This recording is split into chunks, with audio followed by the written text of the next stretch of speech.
Okay, so, cloth. It is what it says on the tin. We're just gonna go to mesh and then plane. Gonna go G, bring this up, and then just scale it outwards. Right, so I'm gonna show you a couple of simulations of what basically cloth does. So what we're gonna do, we're gonna go for the default cube that's underneath. I might be in the way here. Hold on. Gonna move myself out of the way. I think I'd be best up here. Okay, so we have the default cube. What you're gonna want to do is go to the physics tab, which is at the side right here. Go to collision, and your cube's gonna be collision, and then this one is going to be your material. So just click your plane. We're gonna go cloth, and then if we press the space bar, it should fall. And it should just hit the front of the cube. Now that's one plane. That's just one face. And you notice that it doesn't go very far. It just goes dink, and then that's it, right? So let's give this two faces. Let's see what this does with the two faces. So we want to sorry, four even. So just right click right there, and then just click subdivide. And then we go back to the original object. Make sure that your timeline is at 1, right at the bottom down here. And then we're going to press spacebar again. And you notice that we can see the little crease. And it's got a little bit give to it, but it's not a lot, right? So, go back to 1 again. And we'll go to edit mode. Just edit this out. Right click, subdivide, right? So now when we go to object mode, we're going to press spacebar again. If I got a little bit too fast, sorry. And we notice there's a little bit more give to it. It's bowing a little bit. It's good.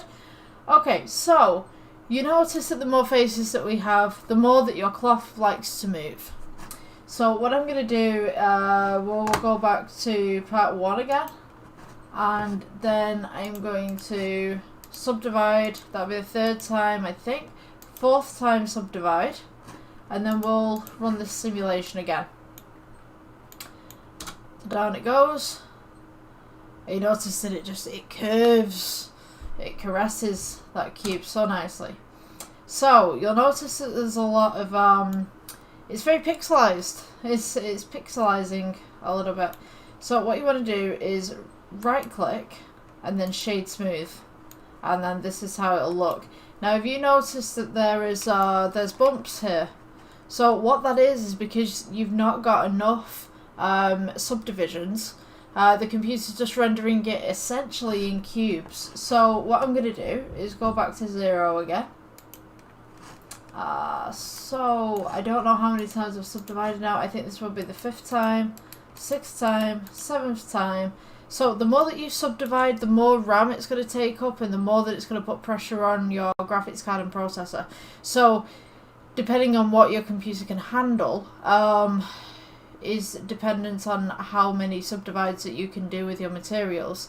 If you can only do a few, I mean, it's good. Like, I started on a laptop where I could only do a few subdivisions, and that was my materials. Nowadays, I have a gaming PC, so I can do a lot more with it.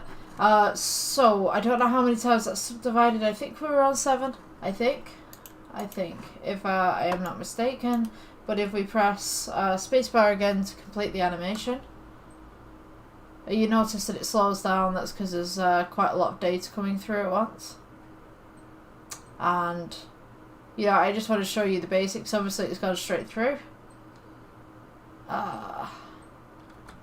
So, we'll notice that the material, as it's coming down, and I can just play this for you guys, it's interacting with itself. So these little bits here is that the material, instead of being like this, so you've got your outer material and you've got your inner material. You know, I'm going to make myself bigger here, hold on. So as I was saying, you've got your outer material, you've got your inner material, and what this is in the corner is the material going like this. So what you need is a self-collision. Let me show you. For some reason, this new update, everything just falls through an object. I think it's too much weight.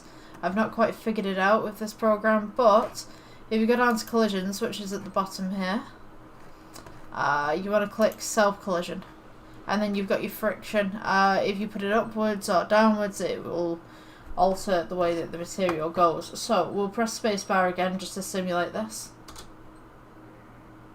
But it's like,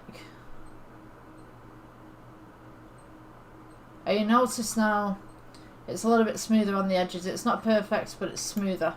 So we also have this, which is this kind of cross-hatching effects that's going on. Now this is to do with how many subdivisions we have, but we can edit this. So if you go to modifiers, add modifier, and type in smooth, you can actually edit that a little bit.